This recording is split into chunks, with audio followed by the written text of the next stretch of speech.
10장 30절부터 보겠습니다. 31절부터 봅시다. 31절 그런즉 너희가 먹든지 마시든지 무엇을 하든지 다 하나님의 영광을 위하여 하라. 유대인에게나 헬라인에게나 하나님의 교회에나 거치는 자가 되지 말고 나와 같이 모든 일에 모든 사람을 기쁘게 하여 자신의 유익을 구하지 아니하고 많은 사람의 유익을 구하여 그들로 구원을 받게 하라. 아멘. 자, 오늘 말씀에 다 하나님의 영광을 위하여 하라, 그렇게 우리에게 권면 혹은 명령하고 있죠. 우리가 항상 말씀을 대할 때 어떤 율법적인 안목이라는 것은 다른 말로 말하면 하나님이 명령을 주신 것은 우리에게 이 명령을 지켜 행할 수 있는 어떤 능력이 있기 때문이다라는 걸 전제하고 말씀을 대하는 겁니다.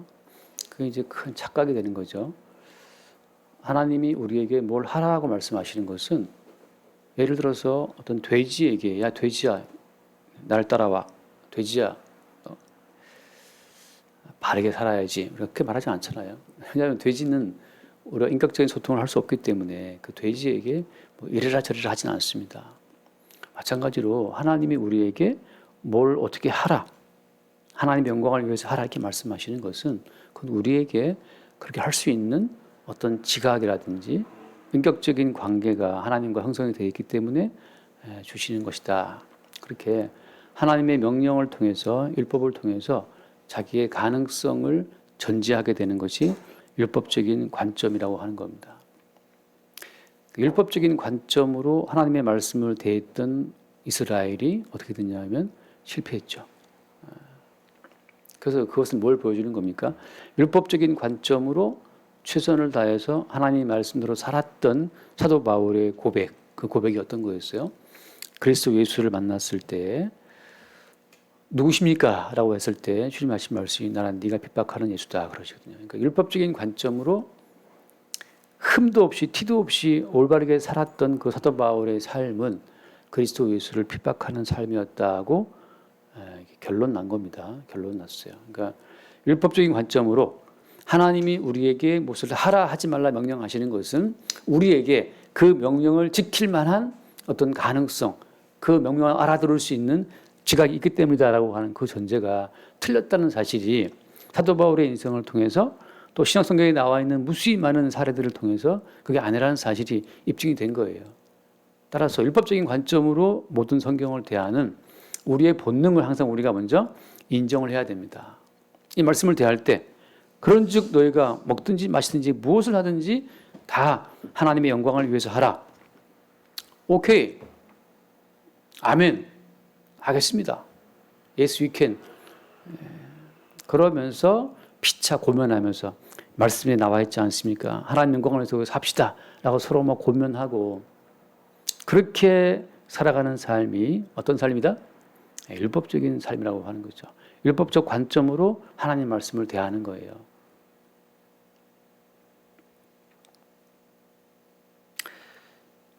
예를 들어서 어떤 부모님이 아이들에게 야 공부 열심히 해야지 그렇게 말하는 것은 그 내 자식이 야 공부 열심히 해야지, 효도해야지, 바르게 살아야지 뭐 그렇게 말을 할 때 그 알아들을 수 있는 어떤 지각과 부모의 말씀대로 행할 수 있는 어떤 권능이 있다고 생각해서 지금 그렇게 말하는 거잖아요. 근데 어때요? 실제 인생을 살다 보면 부모의 그 정말 뭐랄까 부모의 그 주옥 같은 말씀들을 자식이 다 따라 순종합니까? 그렇지 않잖아요. 왜 넌 말을 알아들을 수 있는 지각이 있는데 왜 부모가 말하는 대로 안 듣니? 라고 물어보게 되면 그 자식은 무슨 말 하겠어요? 그럼 엄마 아빠는 말 들었어? 그 할아버지 할머니 말씀을? 그 말 물어볼 수도 있어요. 그 말은 무슨 말입니까? 우리는 피차에 무엇을 고면하고 하라 하지 말라 이렇게 피차 말할 수는 있지만 그렇게 말하는 것이 첫 번째, 과연 현명한 것이냐? 장담할 수 없고, 두 번째, 그렇게 행할 수 있는 능력이 있느냐? 당연히 없죠. 없어요. 이미 우리가 인간 삶을 살아가는 중에도 어떤 그 명령과 계명을 지킬 수 있는 그런 권능이 없다는 사실을 다 우리가 알 수 있지 않습니까? 그러니까 우리는 사실 모든 삶이 다 실패의 연속이에요. 내가 세워놓은 계획을 내 마음대로 다 수행합니까, 우리가? 작심삼일이라는 말이 왜 나오는 거예요? 작심삼일 동안, 마음 3일 동안은 할 수 있을지 모르겠지만 어떤 사람이 본인이 세운 계획대로 다 성취해 나가는 인생이 어디 있어요? 그러니까 우리는 개인적으로도 실패하는 인생이고 타인과의 관계에서도 실패하는 인생입니다. 어떤 사람이 내 뜻대로 움직입니까? 납치해서 두드려 패면 그러면 뜻대로 움직입니까? 그래서 억지로 할 수 있겠지만 그 자발적인 마음이 아닌데 그것을 우리가 순종이라고 할 수 있냐고요. 두드려 패면 합니다. 군대 가서도 막 두드려 패고 욕하고 그러면 막 정말 귀신처럼 움직여요. 막 손발이 안 움직이거든요. 그러나 마음속에는 원한이 차 있기 때문에 사회에 나가면 보자. 한 번 나오면 내가 사회에 나가면 너 죽인다 이렇게 말하는 게 많거든요. 요즘 뭐 드라마 DP인가? 그것도 네이버에 나온 네이버가 아니죠. 네이버가 아니고 뭐라 그러지? 그 넷플릭스에 그 영화 뭐 있다면서요. 저는 보지는 않았어요. 군대 영화를 아예 저는 보기는 싫어요. 보기조차 싫은데 그게 또 인기가 많다 하더라고요. 근데 군대에서의 복종은 두들겨 패는 그 가압적인 그런 그 어떤 질서 가운데서 움직이는 복종이기 때문에 자발적인 복종을 할 수는 없죠. 그래서 우리가 율법적인 관점으로 성경을 대하게 되면 여전히 하나님 말씀대로 살 수 있다라고 착각을 해요. 꼭 교회에 나와서 목사님 말씀 듣고 영광을 위해 삽시다. 아멘. 아멘입니까? 아멘. 오케이? 오케이. 이러면서 이제 뭔가 해나갈 수 있지만 하나님 영광을 위해 산다는 것이 무엇인지조차도 몰라요. 뭐가 영광을 위해 살아갑니까? 무엇이 영광을 위해 사는 겁니까? 어떤 삶이 영광을 위해 사는 삶인지조차도 제대로 모르죠. 할 수 있는 말이 무슨 말이냐? 교회 열심히 나오고 주일날 예배당 잘 나오고 헌금 잘 드리고 교회에서 뭐 하자 그러면 잘 따라하고 그게 영광 돌리는 삶인 것처럼 생각할 수 있고 회사 나가서 직장 동료들한테 밉보이지 않게 잘하면 그게 영광 돌리는 거라고 뭐 생각하는 거죠. 우리는 하나님 말씀을 그 말씀하신 취지 그대로 알아들을 수 있는 지각도 없고 그 다음에 말씀하신 취지 그대로 순종할 수 있는 능력도 우리가 없다는 사실을 우리가 성령을 통해서만 그걸 수용할 수 있습니다. 우리에게는 능력도 없고 지혜도 없다 말이죠. 깨달음도 없다. 이 모든 말씀이 그냥 까만 것은 글씨고 흰 것은 종인데 이거 아무리 읽어봤자 율법적인 관점으로 우리는 잡혀있기 때문에 다 선악과를 먹은 자손이기 때문에 선과 악의 지평 속에서 이 모든 말씀을 그냥 볼 뿐이에요. 그래서 영광을 위해서 하라고 그러니까 뭐 하는 거고 말씀이 문맥을 봤을 때 그렇구나.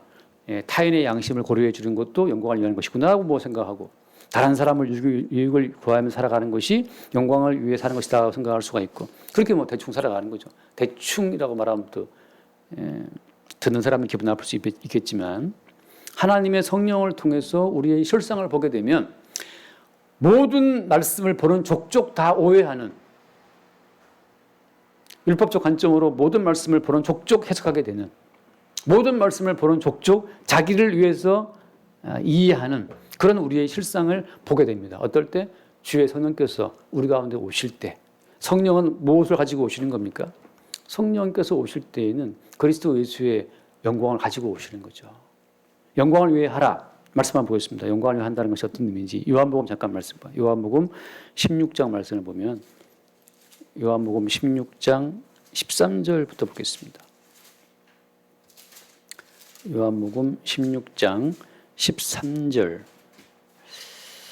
13 그러나 진리의 성령이 오시면 그가 너희를 모든 진리 가운데로 인도하시리니 그가 스스로 말하지 않고 오직 들은 것을 말하며 장래 일을 너희에게 알리시리라.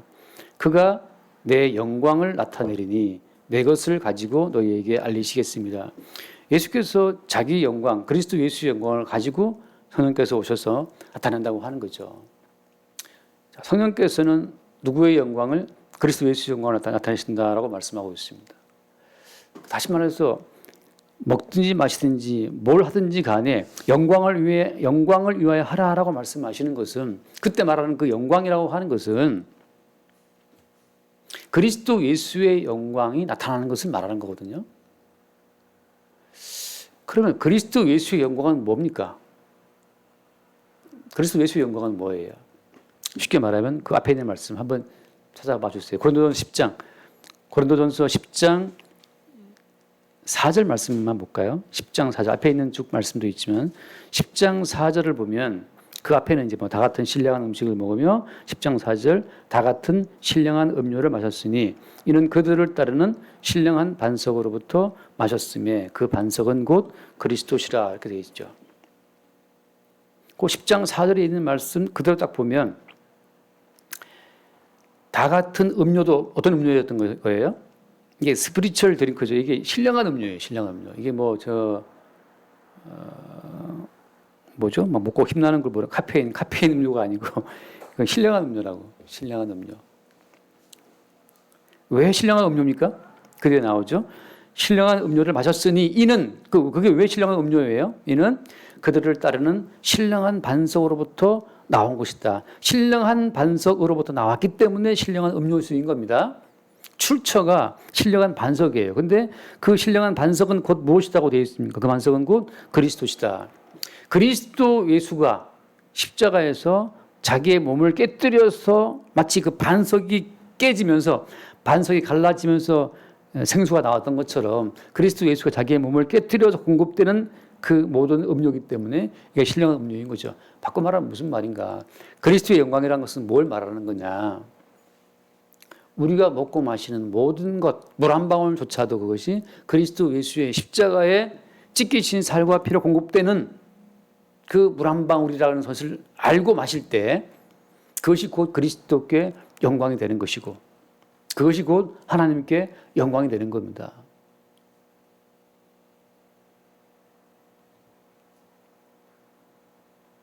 하나님께 영광이라고 하는 것은 무엇이냐? 과거에 구약시대에는 이스라엘 백성들이 율법적인 안목으로 갔을 때에는 하나님의 영광이라고 하는 것은 자신들이 말씀을 지키는 자기들의 어떤 헌신으로 말미암아 하나님께 영광이 된다고 믿었어요.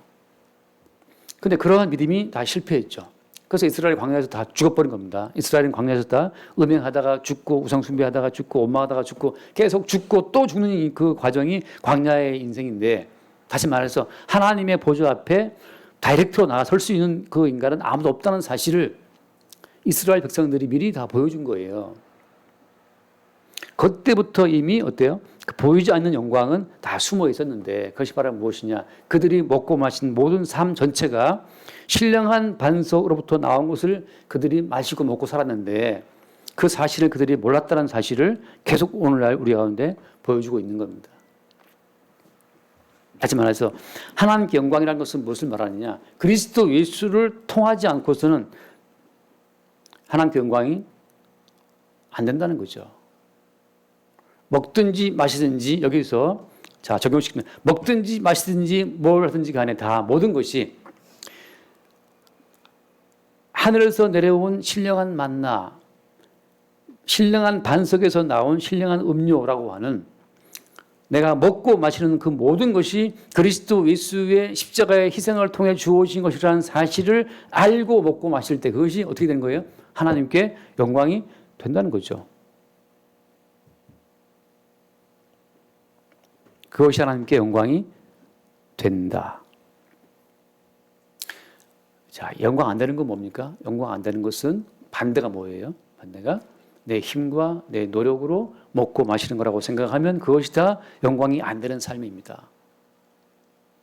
바꿔 말하면 그 지난주 말씀에 대해서 말하자면 우상의 제물임을 묻지 않고 먹을 때 그 우상의 제물은 어디서 온 겁니까? 그것은 그리스도 예수께서 지키신 살과 피로부터 내게 주어진 음식이죠. 그렇게 알고 먹으면 그것이 우상의 제물을 먹고 있지만 하나님께 영광이 되는 것이고 이것은 우상의 제물이다. 먹지 말아야지라고 생각하는 어떤 그런 사람이 있어요. 그런 사람이 우리에게 이거 우상의 제물이라고 말했으면 먹지 말라고 했잖아요. 왜 먹지 않는 겁니까? 알게 한 자의 양심을 위해서 먹지 말라고 지난주에 말씀했는데 알게 한 자의 양심에 의해 그 양심이 아무런 문제도 안 돼. 그건 아무것도 아니야. 인간의 양심은 하나님 보시기에 의미가 있습니까? 없습니까? 인간 양심 하나님 보시기에 아무 의미가 없어요. 그거를 아는 성도 입장에서는 이 사람이 아무것도 아닌 것에 매여 있네. 기꺼이 내가 그럼 먹지 않지 뭐. 야, 그것은 의미가 없어라고 그 사람과 싸울 필요가 없는 거예요. 싸울 필요 없이 거기에 매여 있구나. 그럼 내가 알아서 너를 배려하는 마음으로 내가 안 먹어줄게. 내가 괜히 네 양심을 흔들고 싶지는 않아. 너의 양심을 흔들어서 너를 괴롭게 하지 않는다는 그런 마음으로 안 먹는 자유. 그 자유는 어디서 온 겁니까? 우상의 제물을 먹든지 안 먹든지 그 모든 자유는 십자가에서 죽으신 그리스도 예수님으로부터 주어지는 하나의 능력이 되는 거죠. 이렇게 말씀을 드려볼게요. 만약에 인생을 살면서 하나님께 영광을 돌리지 않고 살아가는 모든 인생은 다 어디로 갑니까? 다 지옥 가는 거예요. 근데 무엇이 영광이다? 무엇이? 먹든지 마시든지 그 먹고 마시는 모든 것의 출처가 어디에 있다? 신령한 반석으로부터 왔다는 사실. 그리스도 예수의 십자가에 깨뜨리신 살과 피로부터 주어진 음료와 식물이라는 사실을 그 사실을 모르고 외면하고 자기의 힘과 능력으로 먹고 마시는 거라고 생각하는 사람들이 갈 곳은 어디입니까? 갈 곳은 지옥이죠. 그 지옥에서 그 부자가 무엇을 갈망하죠? 읽어본 말씀 보면 나오지만 그 부자가 지옥 가서 뭘 갈망합니까? 물 한 방울을 갈망하죠. 아브라함이요 나사로를 내게 보내서 물 한 방울을 찍어서 내 혀에 대서 내 혀를 서늘하게 해달라라고 하거든요. 이 땅에 살 때 정말 물은 정말 물쓰듯이 먹고 마셨잖아요. 물은 물쓰듯이 마시고 살았는데 지옥에서는 그 물이 없어요. 왜 없는 겁니까?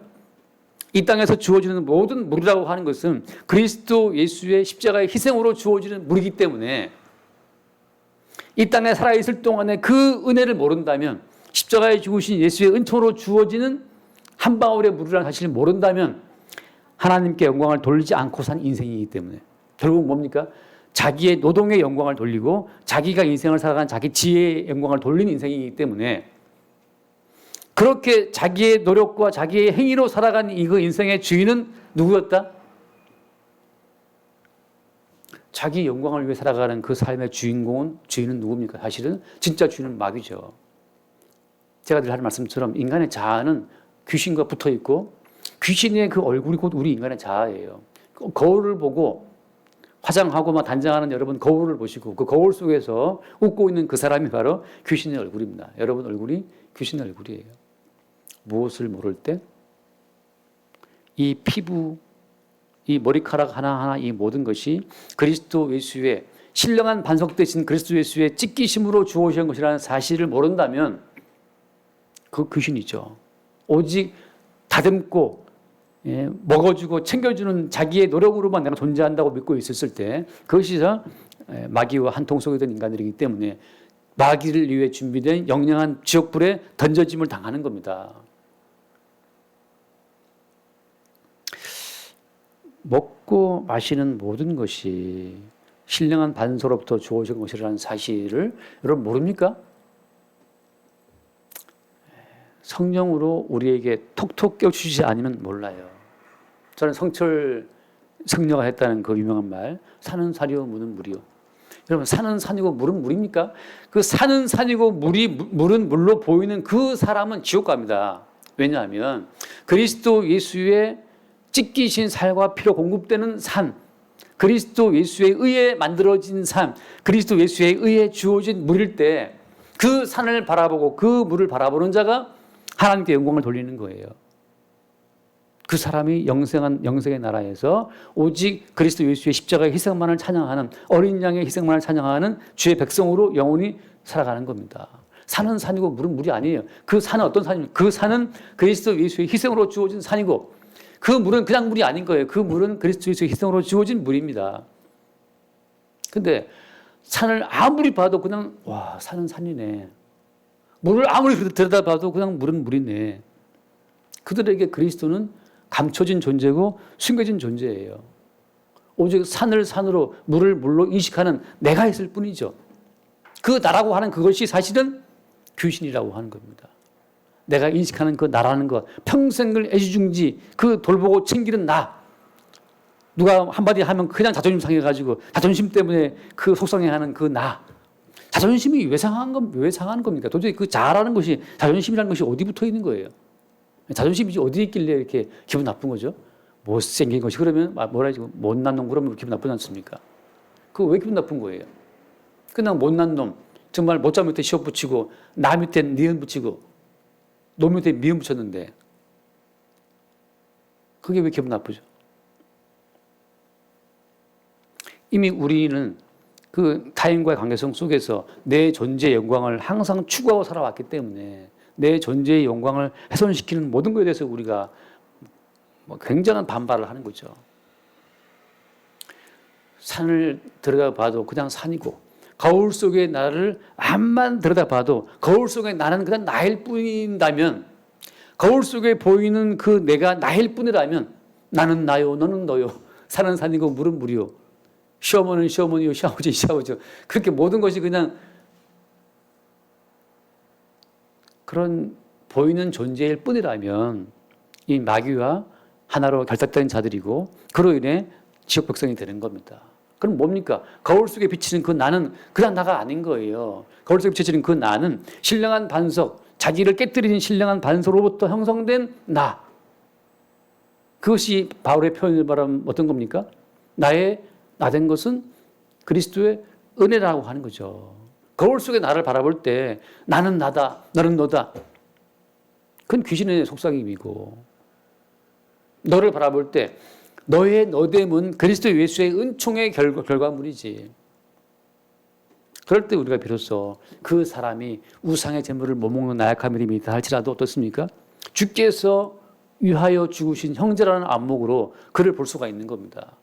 근데 나는 나고 너는 너면 지옥과 백성 그 마귀와 한 통속이기 때문에 자기 영광밖에 안 보이는 것이고 타인을 바라볼 때 겁나게 좋은 명품 시계를 차고 막 무지 비싼 옷을 입고 있으면 그 타인의 영광이 왠지 부럽고 질투나고 식이 나면서 말이에요. 나의 한심한 처지를 짝퉁 시계를 차고 있는 나 자신을 이렇게 감추게 되는 거죠. 근데 사실은 뭐 그걸 알아보는 안목도 참 대단한 것 같아요. 뭐가 명품인지 어떻게 알지?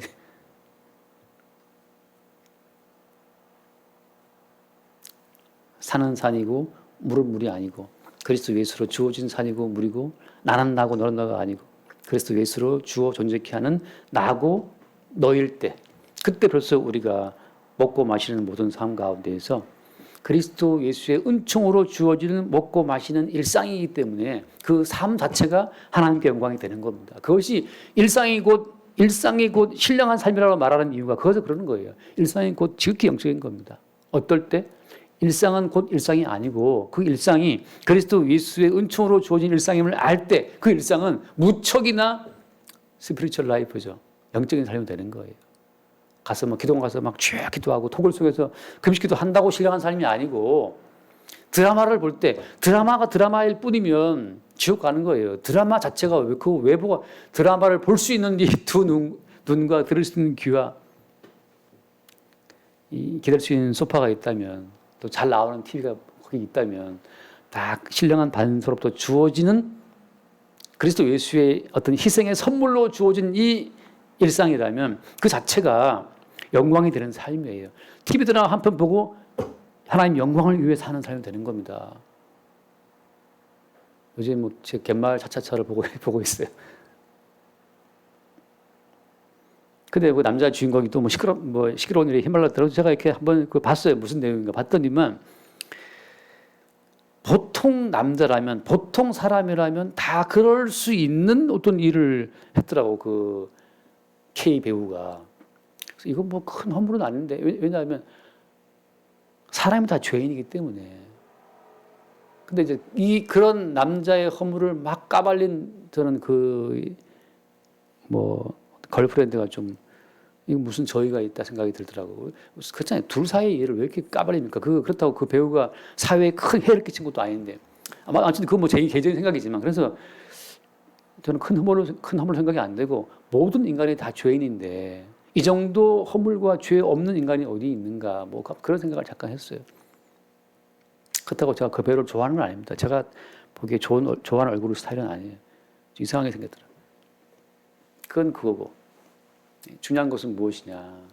그리스도 예수의 희생으로 주어지는 어떤 일상이라면 그 일상 자체가 하나님의 영광을 돌리게 되는 일상이 되는 거죠. 그 뒤에 말씀 봅시다. 오늘 32절에 유대인에게나 헬라인에게나 하나님의 교회나 거칠은 자가 되지 말아라. 거칠은 자가 되는 것은 뭐냐? 자기만의 색깔, 자기만의 어떤 그 뭐 신념이라면 신념이죠. 자기만의 개통차가 될 수도 있고 그 자기만의 색깔을 타인에게 주변에게 강요할 때 거칠은 자가 되는 겁니다. 그리스도께서 위하여 죽으신 형제인데 그 형제를 향해서 본인의 가치관을 왜 압박적으로 이렇게 주장하는 거예요. 제가 목사이지만, 제가 집에서는 아빠이지만, 정말 참 제가, 물론 이제 제 성향이 탓일 수도 있지만, 이래라 저래라 말하는 게 참 그게 쉽지가 않더라고요. 성도들에게, 교인들에게 이렇게 하라라고 말을 하려고 이렇게 하다가도 멈칫하는 것이 있어요. 왜? 각자에게 다 머리 대신 주님이 있는데, 다만 내가 할 역할은 너에게도 머리 대신 주님이 있지 않느냐. 너를 위해 죽으신 그리스도 예수를 바라보라고 말하는 것. 어떤 목사님은 저 설교를 듣고 왜 그렇게 교인들한테 적용점을 실천해야 될 실천 그 요령을 말하지 않느냐라고 말하는데 목사가 성경을 읽고 성경을 해석한 다음에 그렇게 살아라고 해버리면 그건 목사의 어떤 행함을 강요하는 게 돼버립니다. 성도들에게는 주가 없냐고. 그 성도들의 주가 목사입니까? 그러니까 맨날 교인들이 목사 바라고 목사님 어떻게 됩니까? 바라보는 우매한 그 청중들을 만들어내는 거예요. 그래서 목사님이 딱 집어주죠. 주일날 30분 전에 미리 딱 오고 11조 미리 준비하고 뭐 이번에 선교원금 얼마 할 것이고 다 교회에서 딱딱 집어주는 그대로만 다 하는 수동적인 교인들이. 근데 이제 지금은 그런 시대로 지나갔어요. 다 야가서 사람들이 그렇게 절대 안 합니다. 이제. 중요한 것은 무엇이냐? 그를 위해 죽으신 주님이 그의 주님인데 목사 네가 뭔데 그 교인들에게 이래라 저래라 할 수 있냐 말이에요. 그런 생각들이 순간순간 올라올 때마다 어떤 이래라 저래라 말을 못하죠. 다만 어떻게 하는 겁니까? 주님 저 영혼을 저 사람을 주께 맡깁니다라고 하는 기도, 그런 기도가 절로 나오죠. 그것까지. 물론 앞에 낭떠러지가 있는데 가고 있으면 붙잡겠죠. 그건 나에게 주님 주신 붙잡으라고 준 사인이니까 붙잡는 거지. 거칠은 자라는 것은 각 사람의 머리 대신 주의 존재를 인정하지 않고 본인이 마치 그 사람의 주관자가 되어서 이래라 저래라 할 때 거칠은 자가 되는 거예요. 넌 뭔데 주의 자리에 올라서 이래라 저래라 한단 말이죠.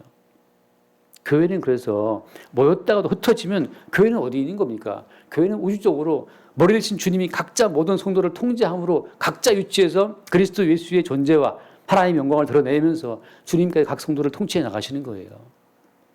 지난주 말씀처럼 교회는 그의 몸이니 만물 안에서 만물을 충만케 하시는 자의 충만이다. 그 말씀대로 이루어지기 위해서는 만물 가운데 모든 성도가 각자의 위치에서 그리스도 예수의 살아계심을 볼 수 있어야 되는 겁니다.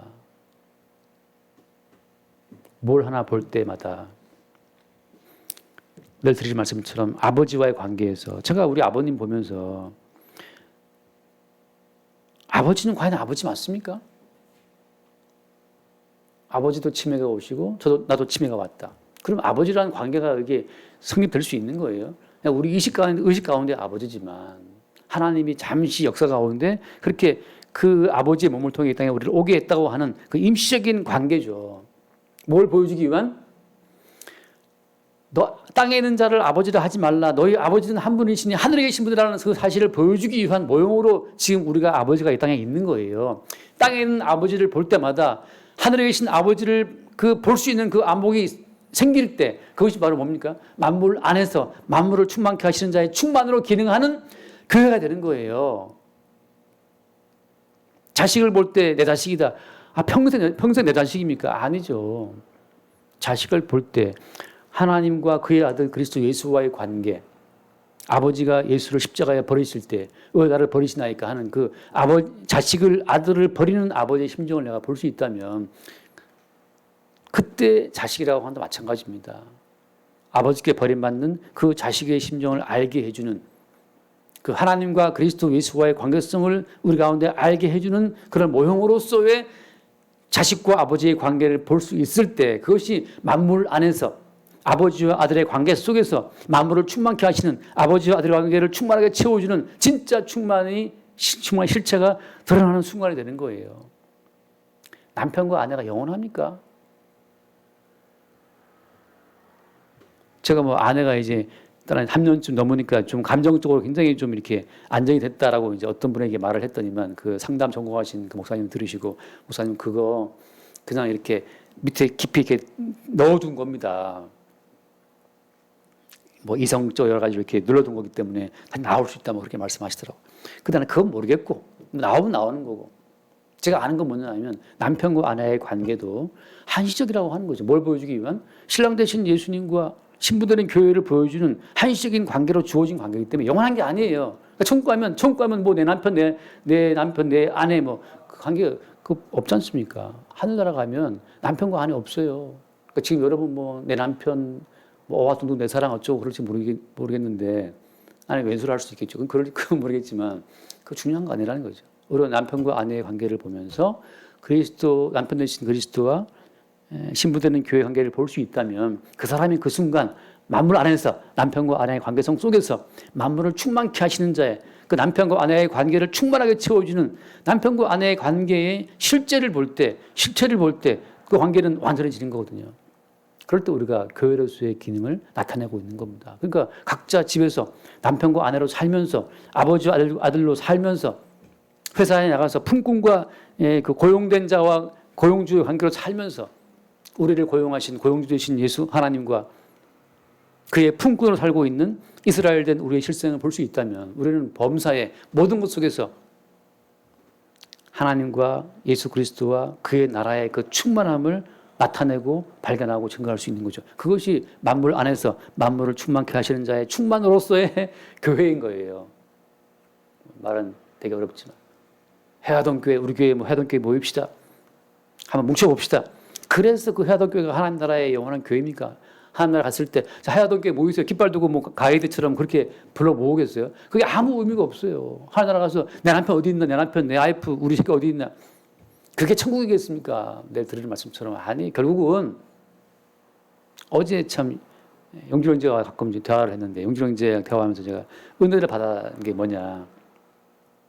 용길 형제 부모님이 코로나에 걸려갖고 격리 시설에 갔다 왔는데 이제 처음에 격리가 워낙 격리도 이제 사람이 많아서 이제 대기를 했대요. 그래서 집에 계시는데 용길 형제 다 이제 음식을 준비해서 방문 열고 넣어드리고 닫고 그렇게 이제 격리해서 이제 한 집안에 이제 본인이 요리해서 넣어드려 했다 그 말을 제가 들었는데 그러면서 어제 한 말은 뭐냐 예전에는 그렇게 부모님과의 관계가 애틋했는데 지금 생각해 보니까 자꾸 말씀을 듣다 보니까 그 혈육이라는 관계 자체가 그것이 별 의미 없다는 사실을 이제 보게 되는 거예요.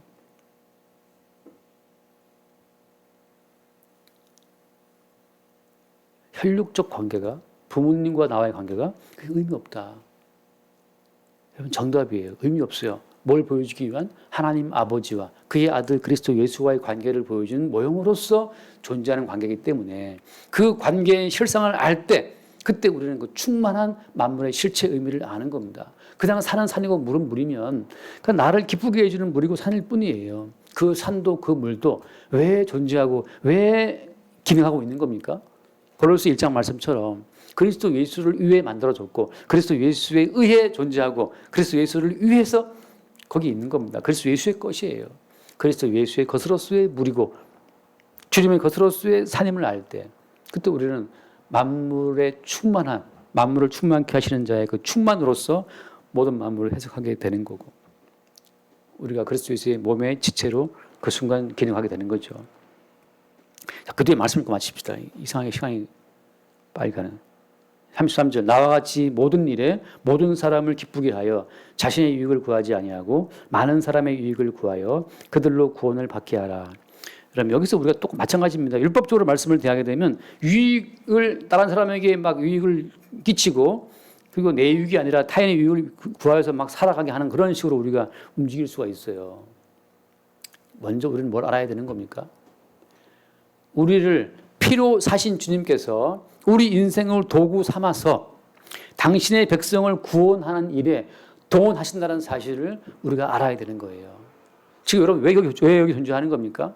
왜 그런 남편을 만나고 그런 가정을 꾸리고 그런 아이가 왜 내게 태어난 겁니까? 주께서 우리 인생을 도구 삼아서 주의 택하신 백성을 구원하신 일을 하게 하는 과정으로 지금 우리 거기 있는 거예요. 저는 그래서 저는 뭐 고향이라고 하는 말 자체에 저는 그 의미를 두지는 않는데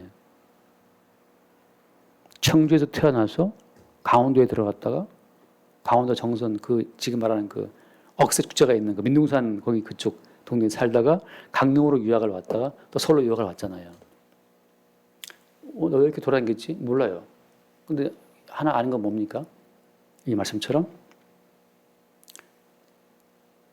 모든 사람을 그러니까 주님이 택하신 백성을 구원하시기 위해서 나를 그런 루트로 끌고 다니신 거예요. 동방 박사를 별을 통해서 유인해서 끌고 오신 것처럼 주님의 피로 속죄함 받고 형성된 새로운 피조물 같은 경우에는 자기의 인생이 없어요. 주님께서 여기저기 아비랑 있게 하다가 종으로 형들에게 배반하고 팔려가게 했다가 또 감옥에 들어갔다가 총리가 되었다 하는 그 모든 과정이 나중에 요셉이 무슨 고백을 합니까? 나를 미리 보내서 이스라엘을 당신들을 구원케 하려고 하셨다라고 요셉이 고백하지 않습니까?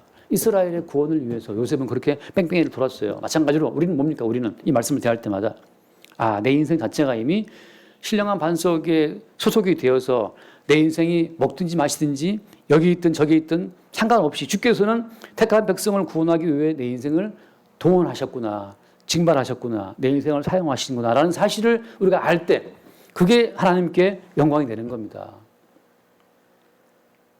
또 말씀 하나 봅시다. 이거 디모데후서 2장 10절을 보면 디모데후서 2장 11절 말씀부터 제가 지난주에 했던 말씀인데 디모데후서 2장 10절 봅시다. 2장 10절에 보면 거기 돼 있죠. 2장 10절 그러므로 내가 택함 받은 자들을 위하여 모든 것을 참음은 그들도 그리스도 예수 안에 있는 구원을 영원한 영광과 함께 받게 하려 함이라. 누구를 위해서 지금 바울이 이 생 고생을 하고 있는 거예요. 그 2장 9절 말씀 뭐예요? 2장 9절 바로 위에 복음으로 말미암아 내가 죄인과 같이 매이는 데까지 고난을 받았으나 하나님의 말씀은 매이지 아니하니라. 지금 사도 바울의 몸은 감옥에 갇혔고 매여 있어요. 죄인처럼. 그런데 뭐는 매이지 않았다? 하나님의 말씀은 매이지 않았다. 다시 말하면 하나님의 말씀이 살아서 바울을 감옥에도 집어넣었다. 풍랑에도 집어넣었다. 굽는 데에도 집어넣었다. 나중에 바울의 목이 날아가지 않습니까? 로마에서. 그 모든 과정은 왜 벌어진 일입니까? 10절 말씀. 그러므로 내가 택함받은 자들을 위하여 오는 걸 찾는다. 주께서 구원하실 주의 택함받은 백성을 구원해내기 위해서 주님은 사도 바울을 하나의 도구처럼 지금 사용하고 계신 거예요. 그럼 우리의 인생이 주의 택함받은 자들을 마침내 다 건져내기 위하여 주님에 의해 동원된 인생이라는 사실을 여러분 기억하시기 바랍니다. 우리 임의대로 우리는 계획을 세우고 우리 개인적인 희망을 품고 살아가지만 항상 주님은 우리의 소망, 우리의 믿음, 우리의 사랑을 박살내죠. 너무너무 나를 사랑해서 나를 귀하게 하고 싶은데 나를 여기 뭐 손톱 이것도 하고 발톱도 뭐 페디큐어도 뭐 하고 말이지. 그러면서 나를 관리하고 싶은데 그런 우리의 자기 사랑, 우리의 믿음, 소망, 사랑은 매일매일 깨지는 거예요. 그러면서 뭐 하는 겁니까? 주님의 목적을 위해서 우리를 사용하신다고 하는 거죠. 자, 말씀을 더 읽고 마치겠습니다. 로마서 14장 말씀, 로마서 14장 같은 맥락의 말씀을 한번 읽고 마치겠습니다. 로마서 14장 7절부터 보겠습니다. 7절, 8절. 우리 중에 누구든지 자기를 위하여 사는 자가 없고 자기를 위하여 죽는 자도 없도다. 여러분 성도는 자기 마음대로 살지도 못하고 죽지도 못해요. 8절 우리가 살아도 주를 위하여 살고 죽어도 주를 위하여 죽나니 그러므로 사나 죽으나 우리가 주의 것이다. 주의 것이라고 하는 그 things 그냥 사물. 우리는 주님의 사물로 지영자매가 연주하는 이 피아노 88개입니까? 88 건반처럼 그냥 우리는 주님의 손에 들린 주님의 것이에요. 주의 영광을 위해서 우리를 사용하실 뿐이고 성도의 자유, 성도의 행복, 성도의 어떤 그 담대함은 무엇입니까? 내가 나를 위해 산다는 그 내가 막이라는 사실을 이미 봤기 때문에 나라라는 자아의식이 생길 때 그 순간마다 나라라는 자아의식 내가 얼마나 불쌍한지, 내가 얼마나 안 되는지, 내가 얼마나 측은한지 그렇게 나를 감싸고 나를 사랑하고 싶은데 그 나라고 하는 그 알맹이가 사실은 마귀였다는 사실을 보게 됐기 때문에 오히려 그리스도 예수의 것으로 그리스도 예수의 품에 있는 그 자체가 행복임을 아는 자들이 성도의 인생인 거죠. 여러분 생각해 보세요. 아무리 자기를 챙기고 잘 살았다 하더라도 이 에덴 바깥 동네에서 정말 행복이 있다고 정말 믿습니까, 여러분? 정말 돈 많이 벌면 행복하다고 믿어요? 그게 마귀가 주는 거짓말한 줄을 모르겠습니까? 진짜 운동 열심히 하면 행복한다고 믿습니까? 돈 많이 벌었던 스티브 잡스가 그렇게 떠나고 돈 많이 번 이건희 회장이 그렇게 떠나고 말이죠. 권력을 쟁취했던 노태우 전 대통령이 그렇게 떠나고 정말 돈 많고 꿈을 이루면 행복하다고 여러분 정말 믿어요? 그럼 그 미신이라는 사실을 그렇게 내가 꿈꾸는 나의 사랑, 나의 소망, 나의 믿음이 다 마귀의 속임수라는 사실을 그걸 성도가 매 순간 알 때 그리스도 예수의 것으로 존재하는 그 자체가 성도의 행복임을 알게 되는 거죠. 전 그 TV에서 송기정 그 마라톤 우승자 아니에요. 송기정 씨가 어떤 집에 초대받았는데 갔는데 그 집에 2층을 올라가야 돼요. 2층 계단을 못 올라가는 거예요. 송기정 씨가. 여러분 사람의 영광이라는 것이 다 풀 같은 겁니다. 풀 같은 거. 여러분 오늘 걷고 다닌다면 정말 찢기시고 죽으신 주님의 은총으로 내가 걷고 있다는 사실을 그 사실을 만끽하면서 하나님께 영광을 돌리는 삶 살 수 있게 되기를 바랍니다. 기도합시다. 주님 감사합니다. 마귀의 것으로 살며 자기를 위해 살고 자기를 위해 죽는다라고 속고 살았던 저희들을 그리스도 예수의 피로 구속하셔서 주를 위하여 살고 주를 위하여 죽는 주의 것으로 삼아주신 은혜 감사합니다. 날마다 사탄의 허상에서 벗어나 자기라는 허상에서 벗어나서 그리스도 예수의 것으로 살아가는 그 매 순간순간 하나님께 영광을 돌리는 삶을 살아갈 수 있도록 축복하여 주옵소서. 우리 주 예수 이름으로 기도드립니다. 아멘.